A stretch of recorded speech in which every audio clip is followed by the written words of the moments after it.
Okay, students, now welcome my YouTube channel William Jack Class.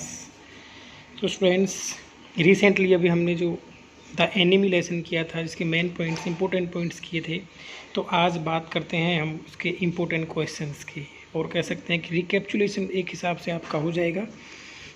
तो dear students, मैंने इनको 3 हिस्सों में बांट दिया है। 1 mark answer type questions, 2 marks answer type questions, 5 marks answer type questions. So dear students, let's start at first 1 marks answer type questions.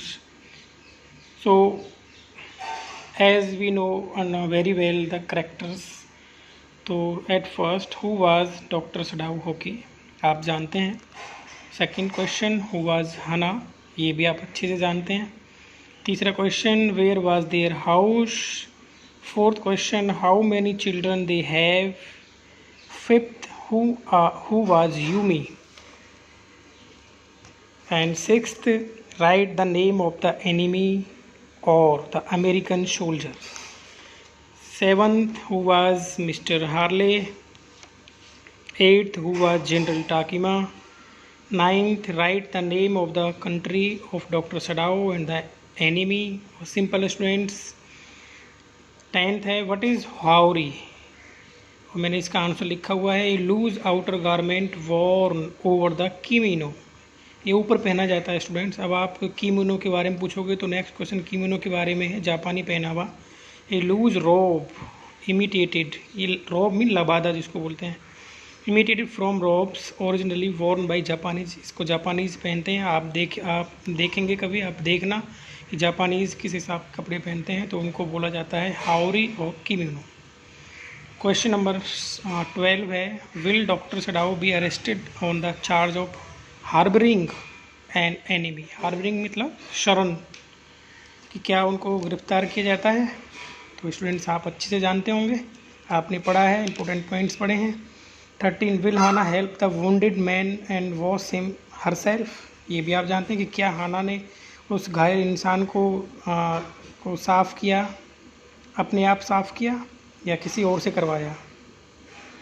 14 what is टोकोनोमो। टोकोनोमो क्या है, ए नीच और an alcove in a Japanese house for displaying a floor arrangement kakemono और other piece of art. इस तरह से इसमें ना फूलों को डिस्प्ले किया जाता है या कोई अन्य चीज़ इसमें रखी जाती है जिसको डिस्प्ले करते हैं, उसको टोकोनोमा बोलते हैं। अब आप पूछोगे स्टूडेंट्स कि केकेमोनो क्या है, तो केकेमोनो मैंने क्वेश्चन बनाया है व्हाट इज़ केकेमोनो। ये जापानी वॉल, एक दीवार होती है जिस पर पेपर या फिर सिल्क से कुछ टांगा होता है, यूजुअली जो बहुत ही नैरो होती है, विद ए पिक्चर और राइटिंग ऑन इट, इस पर लिखा होता है, और and a roller at the bottom, और बॉटम पे रोलर होता है, इसको रोल किया जा सकता है students. Question number 16 what will doctor Sadao and his wife do with the man. तो हम जानते हैं कि वो उसकी सहायता करते हैं, ऑपरेशन करते हैं, ट्रीट करते हैं। Will doctor Sadao be arrested on the charge of harbouring and, ये दोबारा क्वेश्चन आ गया है, तो हम जानते हैं कि वो अरेस्ट नहीं किए जाते हैं। Question number 18 what was the last line of the story students the enemy. आप प्लीज़ ये लेसन का की सबसे लास्ट वाली लाइन है, बहुत इंपॉर्टेंट है, 1 मार्क्स के क्वेश्चन के हिसाब से इट विल वेरी इंपॉर्टेंट, ये आ सकती है, तो ये बहुत इंपॉर्टेंट है स्टूडेंट्स। आप देखना, मैंने इसको लिखा नहीं है, आपके लिए छोड़ दिया है। 2 मार्क्स क्वेश्चन की बात करें स्टूडेंट्स, तो who was Doctor Sadao, why was he near the coast, क्योंकि वो उसका जो मकान था वो कोस्ट के पास था। डॉक्टर सडाओ के बारे में आप जानते ही हैं, वो एक सर्जन था आर्मी में, जापानी आर्मी के अंदर। Second question why did doctor Sadao treat the American soldier even though it was an unpatriotic act on his part, क्योंकि वो डॉक्टर है और डॉक्टर एक के सामने ना तो कोई शत्रु होता है ना कोई मित्र होता है, वो अपना डॉक्टर धर्म निभाता है, तो इसलिए उसने सबसे पहले मानवता के धर्म को तरजीह दी, इसलिए स्टूडेंट्स उसने उसको बचाया पहले। Question number 3 why didn't Doctor Sadao put the wounded man back in the sea even though he was his enemy. उसने उसको क्यों बचा लिया, उसने उसको समुद्र में वापस क्यों छोड़ दिया। देखो स्टूडेंट्स, उसने उसको बचाया था और वो नहीं चाहता कि उसके सारा जो उसने उस व्यक्ति के लिए मेहनत की थी, उसको जो बचाया था उसको कोई ऐसे ही मार दे, तो स्टूडेंट्स वो इसलिए उसको वापस भेज देता है। Question number 4 how did Hana show her human side to the wounded man after the operation. Hana क्या दिखाती है, उस जो घायल इंसान के प्रति अपनी क्या मानवता दिखाती है, वो उसके प्रति पहले अच्छी भावना नहीं रखती थी, लेकिन बाद में वो अच्छी भावना रखती है, उसका ख्याल रखती है। Question number 5, what will Doctor Sadao do to get rid of the man. तो आप जानते हैं कि लास्ट में वो उसको जब जनरल अपने व्यक्ति ने भेजता है उसको मारने के लिए, तो वो नहीं चाहता कि वो जैसे उसने ठीक किया है वो रोगी मारा जाए। तो स्टूडेंट इसलिए वो उसको एक बोट का इंतजाम करता है, कुछ खाना पीना देता है और एक उसके मुंह पे उसको जापानी वस्त्र देता है और उसके टॉर्च भी देता है।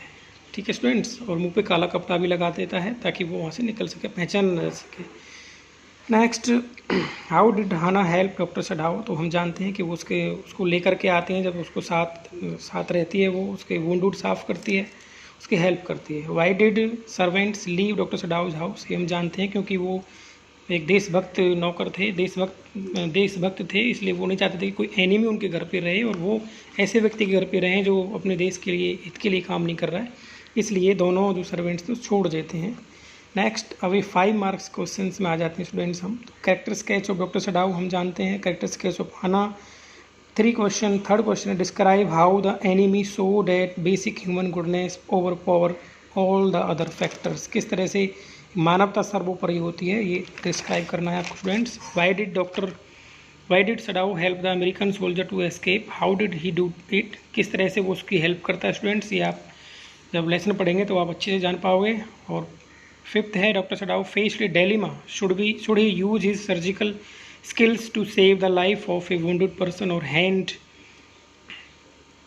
an escaped American POW, prisoner of war, over to the Japanese police. How did he resolve this clash of values, students?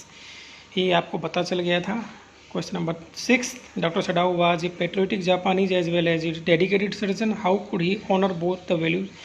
तो स्टूडेंट्स ये बड़े क्वेश्चंस हैं, लॉन्ग आंसर टाइप क्वेश्चंस हैं, 5 मार्क्स के क्वेश्चंस हैं। आपको ये इसमें इंट्रोडक्शन देना पड़ेगा, बुक लेसन का नाम लिखना पड़ेगा, इसमें मॉरल भी आपको साथ देना पड़ेगा स्टूडेंट्स। सो आई होप आपको समझ में आ गया होगा कि किस तरह से ये 1st, 2nd और 5th मार्क से क्वेश्चंस लगभग बनते हैं। आपने लिख लेना और इनको समझ लेना। जो समझ नहीं आया आप मुझे कमेंट्स में बता देना स्टूडेंट्स, मैं कमेंट्स में आपको आंसर लिख के बता दूँगा।